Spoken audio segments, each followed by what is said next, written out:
Yahweh, mutima yetu ndina esengo Kotala, usikanga na yototi Papa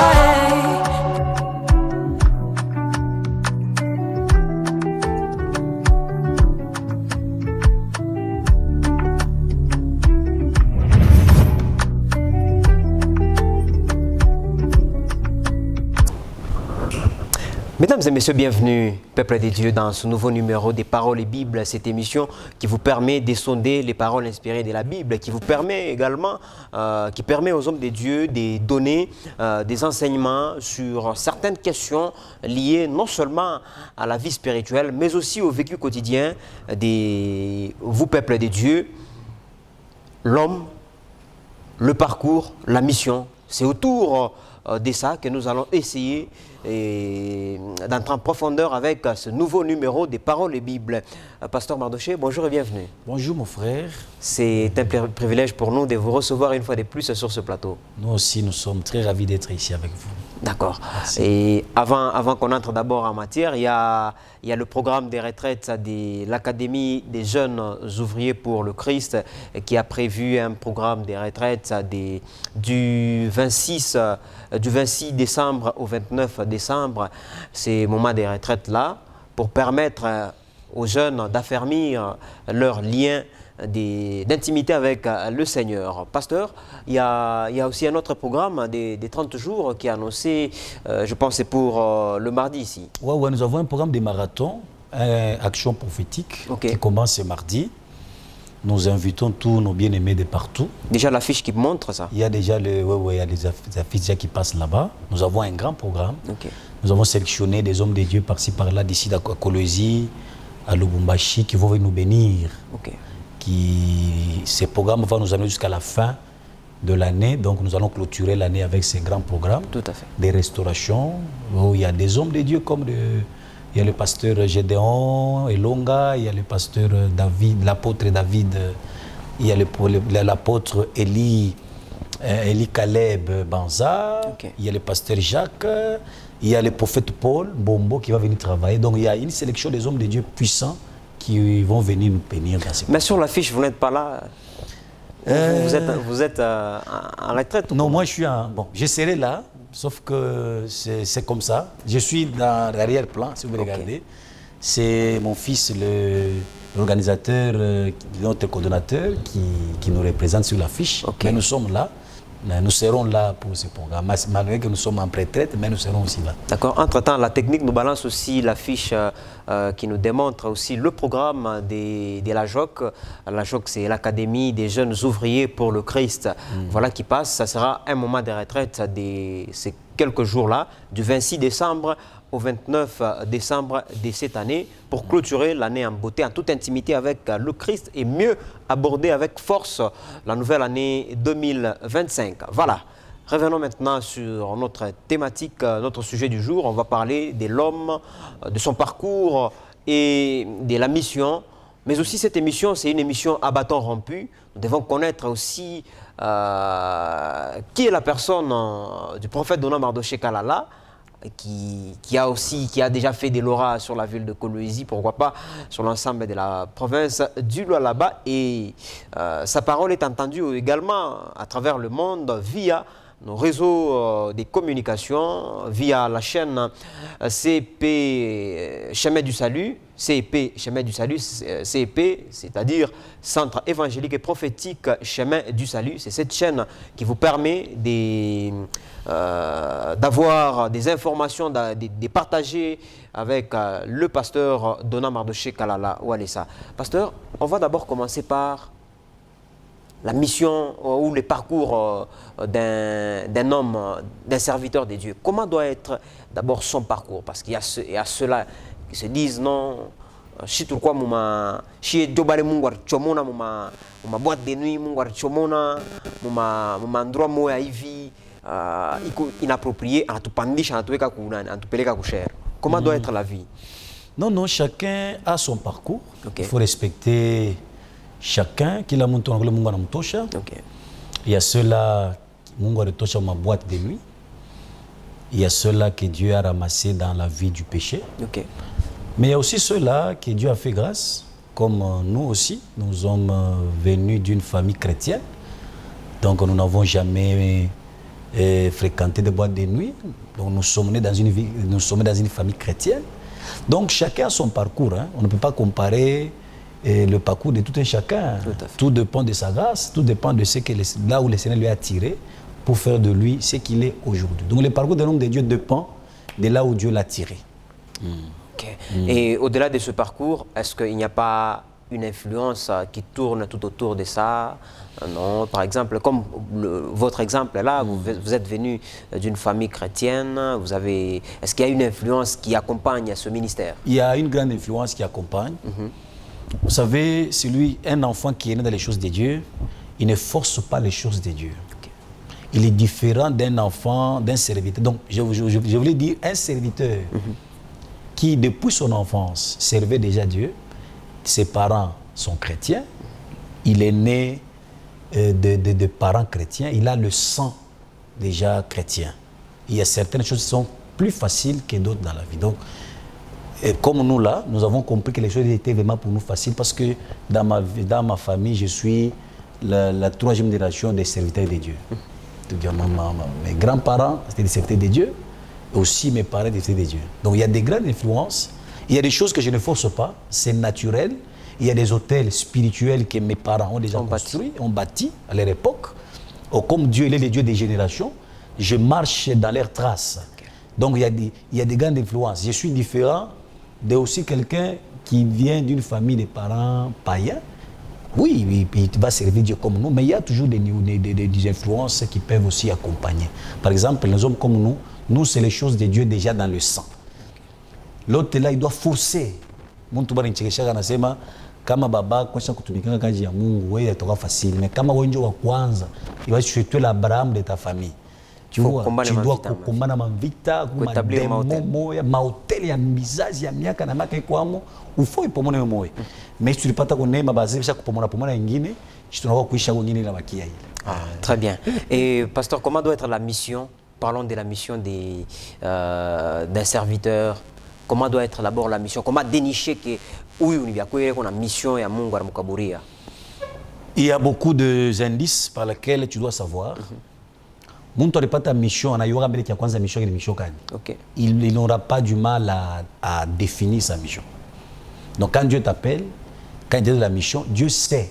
Et tu connais toi-même, tu connais définir cette mission-là. Et quelqu'un qui a la mission, vous allez voir, il y a des signes qui accompagnent la mission. Dieu ne peut pas donner une mission sans des signes qui accompagnent la mission. Par exemple, comme moi, parce que je vais parler de moi, quand Dieu m'a donné la mission que j'ai fait à Colosie, la mission du chemin du salut, il y a des signes que Dieu m'avait montrés. Quand tu verras ça, et les gens qui vont te suivre, ils verront dans leur vie ça. Effectivement, les gens là sont en train de voir la mission que Dieu m'a donnée, et nous voyons déjà des traces de Dieu. Dieu lui-même justifie la mission. Vous savez, parmi les signes, Dieu lui-même est en train de justifier la mission qu'il nous a donnée. Par les actes, par les œuvres. Vous allez voir des guérisons, des miracles qui se passent. C'est Dieu est en train d'accompagner la mission. D'accord. Et pasteur, aujourd'hui, je l'ai annoncé aux téléspectateurs qu'il s'agit d'une émission à bâton rompu. C'est-à-dire nous devons entrer un peu plus en profondeur pour connaître qui est la personne de Dona Mardoché Kalala. Qu'est-ce qui se cache derrière lui? D'être à la base, d'utiliser les mains qu'on a pour exercer son ministère. C'est quoi d'abord le premier secret de votre réussite?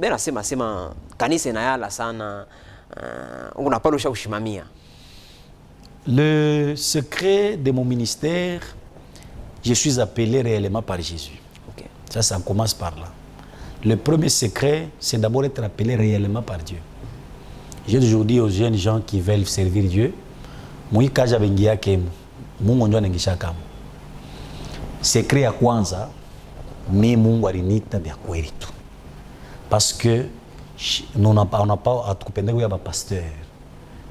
Je suis l'enfant d'un pasteur, peut-être vous allez poser cette question, je vais vous expliquer comment. Je n'ai pas voulu être un pasteur parce que je savais la souffrance de la vie pastorale, parce que mon père était un pasteur. Alors je n'ai pas voulu, Dieu lui-même m'a donné, il m'a appelé à sa mission. Ça c'est la première mission. Deuxième, c'est rester avec Jésus. C'est être vrai, être vous-même. Et le plus grand secret, par-dessus tout, c'est la grâce de Dieu. Parce qu'il n'y a pas un grand secret que je peux donner aux hommes à part la grâce de Dieu. Donc, tout ce que je suis le produit de la grâce. Il y a des choses que je ne saurais même pas expliquer moi-même, mais c'est parce que je suis le produit de la grâce de Dieu. C'est comme ça que j'ai défini ma vie. Hein? Okay. C'est comme ça que j'ai défini mon ministère. Tout ce qui m'arrive, j'ai juste été victime de la grâce du Seigneur. Alors, que dire à tous ceux qui s'attaquent à cette grâce? Jésus lui-même nous avait averti que si le monde vous hait, sachez que moi haï avant vous. Une véritable grâce a toujours été combattue. Okay. C'est parmi des signes qui montrent que c'est une véritable grâce. Il y a des gens qui aimeraient être à notre place. Il y a des personnes qui nous dérangeons. Il y a des gens, quand ils nous voient en train d'œuvrer, de faire ce qu'ils ont fait, pour eux, nous devenons une menace pour eux. Ces gens-là, ne passe pas tout comme maniche. Yesu alisema kama dunia inanichukia moyo sema nichukia mimi wa kwanza na itanipenda moyo watumishi yangu. Donc les gens qui attaquent la grâce, c'est normal, c'est un combat du ministère. Ce n'est pas moi, je ne suis pas le premier à être victime de ça. Depuis le début, tout celui qui a été appelé par Dieu, ils ont été combattus. En commençant par les prophètes, les Isaïe, les Jérémie. Donc, tu ne peux pas avoir une grâce sur cette terre et avoir une vie tranquille. La grâce crée des combats. C'est pourquoi nous acceptons ce genre de combats et nous comptons sur la grâce de Dieu. Tout à fait. Et nous prions le Seigneur pour nous accorder la victoire. Parce qu'il nous avait dit, ils vous feront la guerre, mais la victoire ne les appartient pas. Ils peuvent nous faire la guerre, mais la victoire nous appartient, nous qui sommes en Christ. Très bien. Et pasteur, parlez-nous d'abord de vous, comment vous avez été appelé jusqu'à Évréo, jusqu'à avoir toute cette église, toute cette assemblée avec vous, en train de vous suivre. Comme je disais tantôt ici, que moi je suis né dans une famille chrétienne, déjà à l'âge de 3 ans, par la grâce de Dieu, Dieu a commencé à se manifester, j'ai commencé à prophétiser, tout petit, un garçon de 3 ans déjà, la grâce a commencé à se manifester. Alors Dieu m'a fait grâce, j'ai grandi dans cette atmosphère avec mes parents, mes frères chrétiens, on priait le Seigneur, je suis grandi dans ça. Mais arrivé à un certain âge, Dieu nous a amenés à Kasumbalesa pour nous préparer au ministère. Nous sommes allés là-bas, nous avons rencontré un homme de Dieu, l'apôtre Esaïe Mkaz, un de mes pères, celui qui nous a orientés dans le ministère, il nous a bénis vraiment, il nous a fait, celui qui nous a donné, il nous a appris c'est quoi le ministère. Nous sommes nés avec une grâce, mais il fallait des gens pour encadrer cette grâce, pour l'orienter, pour que ça puisse bien œuvrer. Et on a travaillé là-bas des années, et nous avons quitté là-bas pour entrer à Lubumbashi, selon l'orientation de Dieu, c'est Dieu même qui nous a orientés. Nous avons implanté une église à Lubumbashi, et après à Kilobe-Lobe, après avoir implanté cette église, Dieu nous a amenés encore chez un autre homme de Dieu, mon père, à qui je salue déjà en passant, le révérend apôtre Delphin Mwambaka Masonga. Okay. Nous avons été là-bas, il nous a encore appris, il nous a encore enseigné beaucoup de choses. Et c'est par lui, quand il a constaté la grâce de Dieu qui était à nous, il nous oriente d'aller faire aussi la théologie. Il dit, la grâce que je vois en vous, vous devez ajouter quelque chose. Vous ne pouvez pas seulement avec de la grâce. C'est celui qui nous donne maintenant des conseils d'aller faire aussi la théologie. Que par la grâce de Dieu, nous avons fait la théologie. Aujourd'hui, nous sommes bientôt là, par la grâce de Dieu, nous serons docteurs. Nous sommes encore tentés de fournir des efforts pour... Tout à fait. Donc, nous avons reçu la grâce de la part de Dieu. C'est Dieu lui-même qui nous a donné cette émission. Vous rêvez aussi être pasteur? À l'époque? Oui. Non. Je ne rêvais pas d'être pasteur. Moi, je voulais être un simple prédicateur, avoir mes propres activités. Mais être un chrétien qui prêche l'évangile. Être pasteur, ce n'était pas... Je ne rêvais même pas d'être pasteur. Parce que je connais... Mon frère, quand j'ai passé à ma thèse, je ne rêvais pas d'être pasteur. Je rêvais d'être quelqu'un d'autre, mais prêchant l'évangile comme les autres. En tout cas. Ce n'était pas l'un de mes rêves, pour vous dire vrai. Donc même quand vous œuvrez là, vous guidez certains groupes, ces ambitions, vous ne nourrissez pas ces intentions-là ou ces ambitions de devenir. Je vais donner un témoignage. À Kilobe-Lobe, j'ai implanté une église à Lubumbashi. Vous imaginez, c'est moi qui ai commencé cette église-là, mais on a commencé à prier que Dieu nous donne notre pasteur. Oh. Vous voyez, nous avons prié que Dieu nous donne un pasteur à une assemblée que j'ai commencé. Ah non, mais ça, ce n'est pas donné à tout le monde. Parce que pour moi, je connaissais que l'œuvre de Dieu, c'est la souffrance. Parce que l'on a bien allé autour, il y a 10, 11 personnes derrière lui. C'est fini. On a quoi pasteur établi. C'est trop dangereux d'ailleurs. C'est trop dangereux parce que mon pasteur ni kaji ya nguvu. Parmi ma kaji ya nguvu, c'est notre yabu pasteur. Je me rappelle que quand on a un pasteur moi aventurier. Il est arrivé à l'église, il a pris la caisse de l'église. Oh là là. Vous savez. On était obligé à kata la tête. Alors je devais rester encore là. Jusqu'à ce que j'ai trouvé un pasteur qui m'a remplacé là-bas. Et je suis allé chez Papa Delphin pour apprendre, pour continuer les études avec eux, pour apprendre beaucoup sur le ministère. Donc, nous les sommes aujourd'hui, nous ne regrettons pas d'être pasteurs aujourd'hui, mais à l'époque, ce n'était pas nos projets. Mais Dieu nous a obligés de l'être. Pasteur, vous êtes passé une fois par Kasumbalesa? Ouais, c'est là où déjà j'ai commencé mon ministère, à Kasumbalesa. Mais on dit toujours que ceux qui sont passés par là, ils n'ont pas cette grâce authentique. C'est toujours mêlé à quelque chose. Non, ce n'est pas tout le monde. Il est vrai que Kasumbalesa a une mauvaise réputation, vu les charlatans qui sont là-bas, et ainsi de suite. Mais moi, je pense que Kasumbalesa a des bons serviteurs de Dieu. J'ai peut-être été choqué. Selon moi, parmi des villes où j'ai rencontré des bons prédicateurs, il y a aussi Kasumbalesa. Des bons prédicateurs qui ont la grâce authentique. Sauf qu'il y a aussi une mauvaise réputation. Moi, je passais là-bas. D'ailleurs, si je suis là, quand j'étais là-bas, je n'ai pas vu. Bon, peut-être c'est aujourd'hui. À notre époque, il n'y avait pas cette mauvaise réputation Kasumbalesa aujourd'hui. Vous savez, moi, j'étais au pied de mon père apôtre Esaïe Moukaz. J'étais resté là-bas des années. Je n'ai jamais vu... les manques qu'on a. Les manques qu'on a, je n'ai jamais vu. D'ailleurs, pour te dire vrai, nous sommes issus d'une lignée de serviteurs de Dieu. Si tu oses aller toucher les manques qu'on a, tu auras des problèmes. Si tu oses aller toucher quelque chose, ça va toujours te compliquer. Parce que nous sommes condamnés à rester vrais jusqu'à la fin de nos jours. Donc nous les resterons jusqu'à la fin de nos jours. Et comment c'est devenu de Lubumbashi à Kasumbalesa, Lubumbashi, Kolwezi? Comment expliquer d'abord ce parcours-là? Alors, et jusqu'à asseoir cette église, Chemin du Salut. Quand je suis venu à Kolwezi, à Lubumbashi, j'ai prié Dieu. Imagine-toi, après avoir implanté une église, Dieu m'a obligé de rester encore comme un frère à l'église de mon père, mon père, le révérend Delphin Mamakamasonga Walesa. Je suis resté là-bas comme un frère simple. J'ai oublié tout ce que j'étais. C'est de là que Dieu maintenant me donne la mission de Kolwezi. J'étais là-bas, Dieu m'est apparu, il m'a dit, va à Kolwezi, je t'envoie à Kolwezi pour une mission. Et j'ai parlé même à mon père, j'ai dit, mon Dieu m'envoie à Kolwezi. Donc la mission de Kolwezi, le nom de l'église, la mission que je fais à Kolwezi, c'est Dieu lui-même qui m'avait donné. Il m'avait parlé de ça. Et j'ai parlé à mon père spirituel, il a prié pour moi, m'a imposé les mains pour vous établir. Pour m'établir, il dit va à Kolwezi, commence l'église. Alors je suis venu à Kolwezi avec cette mission-là. C'est déjà vers quelle année comme ça? Moi je suis à Kolwezi depuis 2012. Depuis 2012, vous êtes à Kolwezi? À Kolwezi.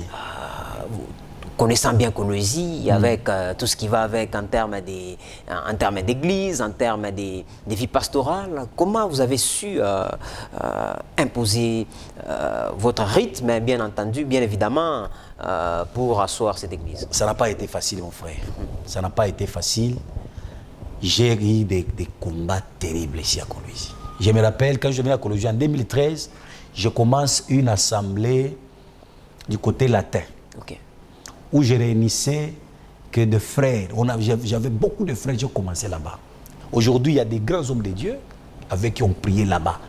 C'était des frères que je réunissais. C'était comme un groupe de prière, mais Dieu a commencé à nous bénir là-bas. On était chez un bien-aimé que je ne vais pas oublier, le frère Serge Tchomba. Il prie avec le pasteur Samuel sur l'avenue Mang ici.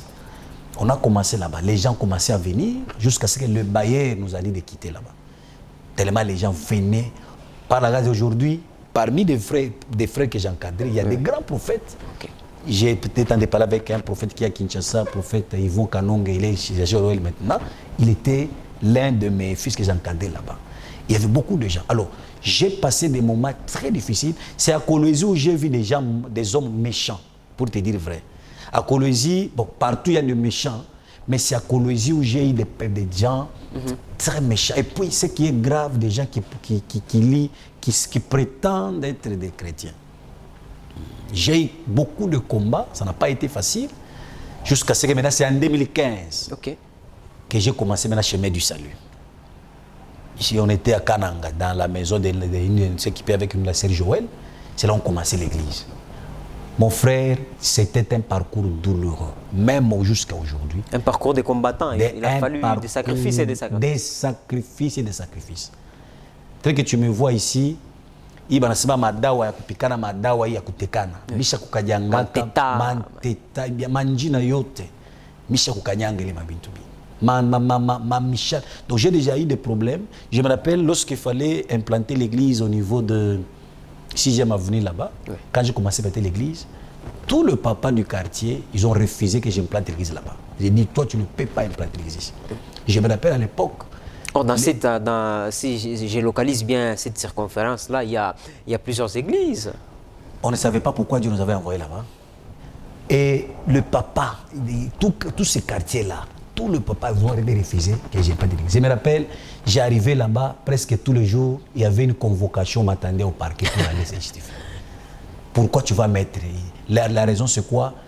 Il y a des hommes malades, il y a des papas qui sont hyper tendus, je ne sais pas moi. Lorsque vous allez faire des bruits, j'allais me justifier chaque fois devant les chefs de quartier, devant le papa. Pourquoi est-ce que tu déranges les gens? Vous imaginez, malgré toutes ces choses-là, nous continuons toujours par la grâce de Dieu. On a fait ces combats-là et jusqu'à ce que Dieu nous a amenés là où nous sommes aujourd'hui, au quartier Golf. Nous avons quitté là-bas pour venir ici au quartier Golf. Pasteur, nous avons suivi tous ensemble avec les téléspectateurs ce parcours, pratiquement un parcours des sacrificateurs. Ce n'est pas si facile. Durant votre parcours pastoral, qu'est-ce que vous regrettez jusqu'à ce jour avoir fait ou avoir pris comme mauvaise décision jusqu'à ce jour? Il est vrai que dans ces parcours, ce que nous avons fait pleurer, pour bien parler en Swahili, ce n'est pas seulement des combats, il y a aussi des mauvaises décisions que nous avons prises. Alors ces décisions avaient comme conséquence de nous faire souffrir. Nous avons appris que, bon, il y a des décisions, des très mauvaises décisions, des personnes qu'on ne devrait pas intégrer dans nos vies, mais on les avait intégrées. Beaucoup de choses là. Mais quand tu dis que je regrette, ce n'est pas le mot que je vais utiliser aujourd'hui. Parce que toutes ces mauvaises décisions, toutes ces douleurs, que nous avons vécues, ont fait de nous ce que nous sommes aujourd'hui. Donc, ni t'étais ces douleurs, ni t'étais ces mauvaises décisions, je ne serais pas l'homme qui te parle aujourd'hui. C'est vrai, il y a des choses dont nous ne sommes pas fiers d'avoir fait dans la vie. D'ailleurs, je vais profiter de cette occasion, il y a des décisions, il y a des choses que nous avons faites dans le passé, nous ne sommes pas fiers de les faire. Par là, nous demandons d'ailleurs pardon à tous ceux-là peut-être qui ont été choqués une fois par nos décisions, par nos actes. Par exemple, il y a des actes qu'on avait posés qui n'étaient pas bons. Alors, c'est que tout ce que nous demandons, que ces gens-là nous pardonnent, tout ce qui a été blessé par ça. Mais nous ne sommes pas fiers de faire certaines choses, mais nous ne regrettons pas parce que ça a fait de nous ce que nous sommes aujourd'hui. Il fallait passer par là pour avoir l'expérience que j'ai aujourd'hui, pour être l'homme qui est devant toi en train de te parler aujourd'hui.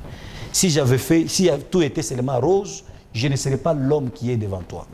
Je suis l'homme qui est devant toi parce que j'ai passé des moments très compliqués, j'ai pris des mauvaises décisions, j'ai été combattu, j'ai été empoisonné 2 fois alors que tu me vois ici. C'est compliqué, mais grâce à Dieu, nous sommes encore là. Donc je ne regrette pas, mais il y a des choses que je ne suis pas fier d'avoir fait dans la vie, mais je ne regrette pas tout ce qui s'était passé. Moi, je pense que ça a fait de moi l'homme que je suis aujourd'hui. En tout cas, pasteur, parlons un peu de votre vie privée, bien que ce n'est pas beaucoup plus souhaité ou ce n'est pas souhaité qu'on en parle, mais je voulais qu'on essaie d'éclaircir l'opinion.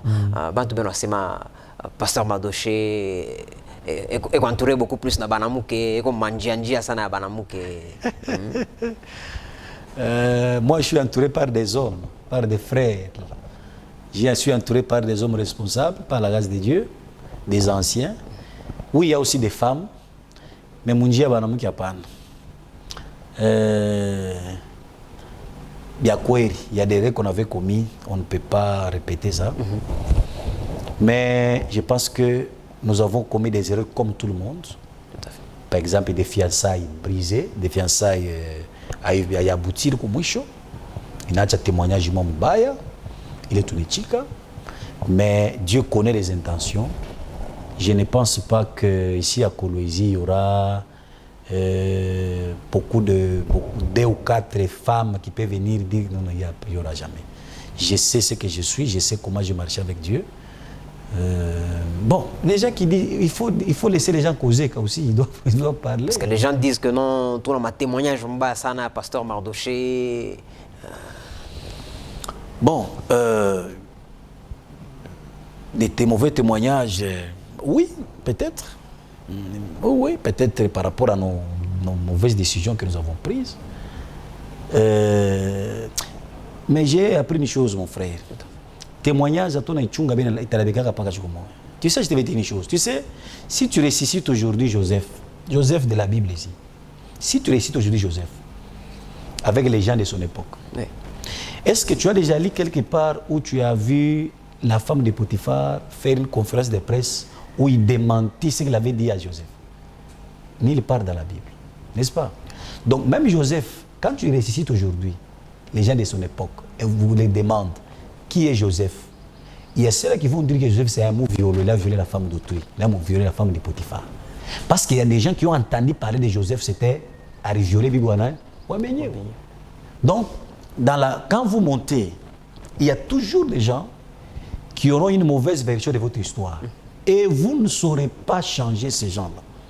Vous comprenez?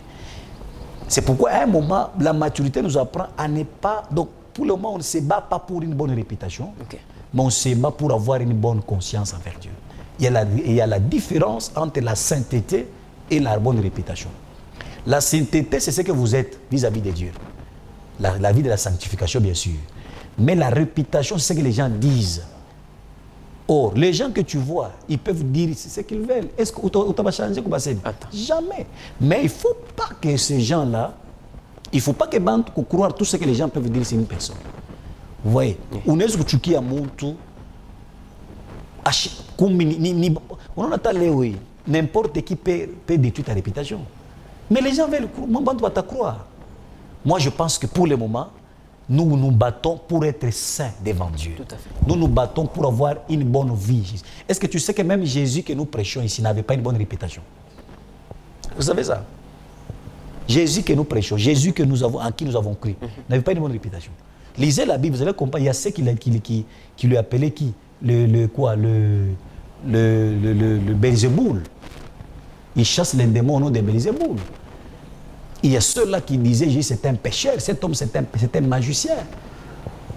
Comprenez? Oui. Alors, je veux dire au peuple de Dieu qui me suivent, il y a des choses dont ils ne sont pas fiers, bien sûr, mais il y a des choses que vous devez savoir. Ne suivez pas tout ce que les gens essaient de dire sur vous.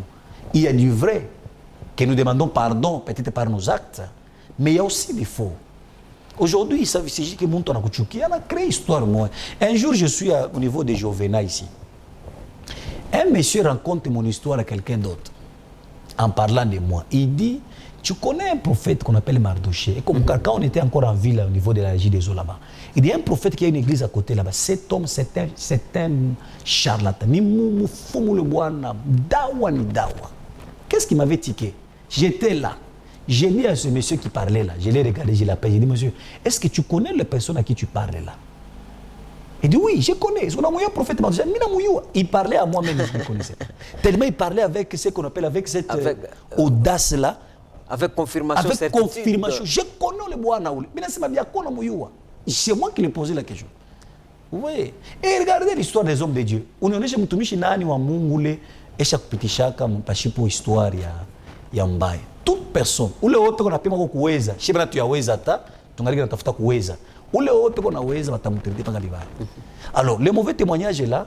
Même Jésus, notre Seigneur, avait un mauvais témoignage. Tous les serviteurs que Dieu a appelés, il y avait toujours un moment, ils ont peut-être commis les erreurs, soit Satan a suscité un mauvais témoignage pour les détruire. Ce qui est vrai, c'est ce que nous sommes vis-à-vis de Dieu, c'est que notre conscience nous reproche. C'est ce qui est très important. En tout cas, on a sûrement compris.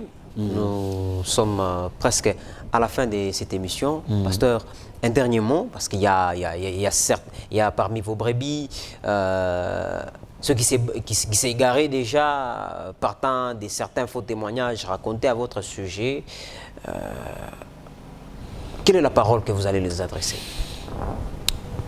Je commence par dire ceci. Toute personne qui a déjà été blessée par des actes peut-être que nous avons pu commettre, peut-être pas des paroles qu'on a dû prononcer, toute personne qui a déjà été blessée par nos faux, peut-être des témoignages, on commence par demander pardon. Parce que Dieu m'a donné une mission de sauver les gens. Ma mission à moi, c'est chemin du salut, c'est sauver.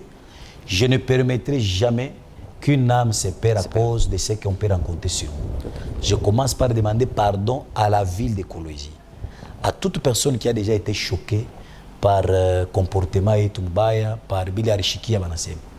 Na kiapiri kile mitalomba ni ku ule wote alikuwa kupotea mbalabala alamuki. Relève-toi. La Bible dit que toute personne soit reconnue pour menteur et que Dieu seul soit reconnu pour vrai. Le pasteur Mardoché que vous voyez, c'est un serviteur de Dieu, il a des faiblesses. Il peut commettre aussi une erreur. Je ne vais pas dire que moi, je suis toujours saint sans commettre des erreurs. J'ai déjà commis des erreurs. Alors si tu as déjà appris une de mes erreurs que j'ai commises et que ça t'a blessé, je te demande pardon. Réveille-toi, relève-toi, j'arrive. La muka, ce qui est important, nous avons un long parcours, nous avons un voyage. Réveille-toi, il ne faut pas croire de tout ce que tu es en train de dire. Donc, levez-toi, shimama mkanisa. Au kuamini pasteur Mardoché. Pasteur Mardoché ashina na mbingo kukweka. Voilà. Pasteur Mardoché n'a pas c'est un homme, au-delà d'être serviteur de Dieu, c'est un homme qui a des faiblesses et qui a aussi des qualités. Alors ne regarde pas seulement les faiblesses, regarde surtout les qualités et Dieu te bénira. Amen. Voilà. Messieurs et dames, sûrement ensemble avec vous, avec moi, vous avez aimé la simplicité avec laquelle Pasteur Mardoché nous a donné son parcours, les types de persécutions qu'il a eues tout au long de sa vie pastorale, de son parcours pastoral, et à ce jour, voilà, nous sommes arrivés à la fin de cette émission. Un dernier mot? Dernier mot, je voudrais bénir quelques personnes. Okay. Je bénis tout fils du chemin du salut. Okay. Toute personne de près de l'autre qui nous soutient, nous les bénissons. Okay. Nous vous encourageons à continuer à nous soutenir pour l'œuvre de Dieu. Et particulièrement, je voulais bénir madame, mon épouse, une combattante. Voilà. Maman Consolate Waleza, je vous bénis. Je bénis mes enfants, Gabriel. C'est vraiment important, hein, parce que moi, non, ma femme, je suis un homme marié officiellement. Très bien. Ma femme, Consolate Yumba Waleza, qui me suit alors qu'il est. Mes enfants, Gabriel Kiabuntu, Kaleza, Mouinya Waleza Uriela, Ntumbo Waleza Doxa, ainsi que Peniel Ndoé Waleza. Tu sais, moi, je suis une famille Waleza. Je les bénis. J'ai béni tous les anciens des chemins du salut, anciens d'Albert. Le corps pastoral. Le corps pastoral, tous ceux qui m'entourent. Et je bénis à Joc, mes enfants de la Joc. Très bien. J'ai une équipe de jeunes gens très forts qui font vraiment un très bon travail. Je vous bénis. Continuez à nous soutenir et Dieu vous bénira. Merci, messieurs et dames, ça a été pour nous un réel plaisir. On rappelle encore le programme des 30 jours qui commence déjà ce mardi 26 novembre 2024 jusqu'au jusqu'au jeudi, je pense, jeudi 26 décembre 2024, un programme spécial qui va bénir le peuple des dieux. Soyez là, l'adresse c'est au quartier Golf Istem, sur l'avenue, la route principale Mamakaji. Donc n'hésitez pas, le temps que vous avez avec vous, venez participer, venez prendre part à ce grand marathon qui va commencer du lundi au vendredi, des 16h juste à 18h juste, à 18h30 allais-je dire. Vous avez ce moment de partage avec des éminents orateurs qui viendront de partout pour partager ou pour vous enseigner et vous édifier. Merci beaucoup, madame, monsieur, ça a été pour nous un réel plaisir. N'oubliez pas aussi la JOC, Académie des jeunes ouvriers pour le Christ, qui a aussi un programme de retraite du 26 décembre au 29 décembre 2024 pour préparer bien l'année 2025 qui pointe déjà à l'horizon. Petit à petit, nous tendons vers la fin de cette année 2024. Quant à moi, je vous retrouve prochainement avec le même réel plaisir. Restez branchés sur votre chaîne et surtout, n'oubliez pas de vous abonner sur votre chaîne YouTube pour être informé, pour avoir toutes les émissions que nous mettons sur cette plateforme en attendant les dispositions techniques soient prises à main. Abonnez-vous sur CEP Chemin du Salut, c'est votre chaîne Centre évangélique et prophétique Chemin du Salut. Ça vous permet aussi de vous reconnecter si vous êtes détaché des dieux, si vous êtes détaché des Namintu Biamungu. Cette chaîne vous permet de vous reconnecter aussi à la présence des dieux. Merci à vous, on vous retrouve prochainement avec le même réel plaisir. Tu m'as comblé de joie qui déborde. Tu as ôté ma honte, tu m'as revêtu de ma plus belle robe.